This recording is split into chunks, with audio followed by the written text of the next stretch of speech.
আপনারা ইতিমধ্যে দেখছেন যে আর্জেন্টিনা এবং মিশরের মধ্যকার যে ফুটবল খেলাটি অনুষ্ঠিত হয়েছে, সেখানে আর্জেন্টিনা 3-2 গোলে মিশরের বিরুদ্ধে জয়লাভ করেছে। যেটা নিয়ে এখন সারা বিশ্ব অনেক আলোচনার সমালোচনার ঝড় তুলেছে। আসলে বিষয়টা হচ্ছে যে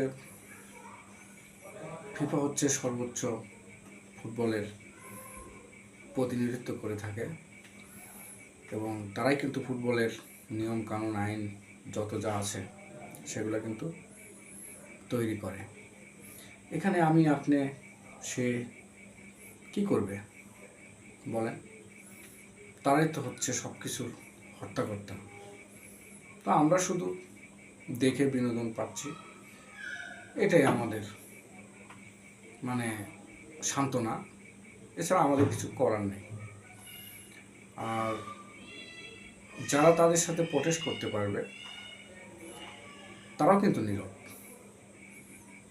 নীরব হওয়ার পিছনে যুক্তি আছে, হয়তো সেটা আইনের মধ্যে পড়েছে, যার কারণে তারাও নীরব হয়ে আছে। তা আমার কথা হচ্ছে সেটা না। তো আমার কথা হচ্ছে যে আপনি না বুঝে, আইন না পড়ে আপনি হাঁকাও একটা পোস্ট করে বসে থাকলেন যে এটা ফিফা অনিয়ম করছে, এটা দুর্নীতি করছে, এটা ঠিক না। আপনাকে আইন পড়তে হবে, আইন জানতে হবে, তাহলে আপনি বলবেন, সেটা সবাই মেনে নেবে, ঠিক আছে। আচ্ছা, এখন আসি যে আগামী ম্যাচ আর্জেন্টিনার আগামী ম্যাচ হচ্ছে সুইজারল্যান্ডের সাথে।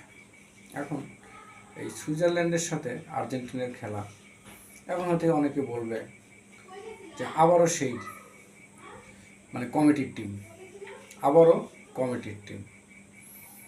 এটা হলো ভাই, সুইজারল্যান্ড কিন্তু অনেক খড়কুটা পুড়িয়ে তারপরে কিন্তু এই 16তে আসছে, সেখান থেকে কিন্তু 8-এ আসছে। অত সোজা না ভাই। হ্যাঁ, আপনাদের কাছে কি খুব সহজ মনে হয়? কমিটির টিম সিঁড়ি বায়া এই 8তলার ছাদে উঠছে, হ্যাঁ, খেইলা লিফটে উঠছে, ঠিক আছে। তো সুইজারল্যান্ড এবং আর্জেন্টিনা আগামী ম্যাচ খেলা হবে।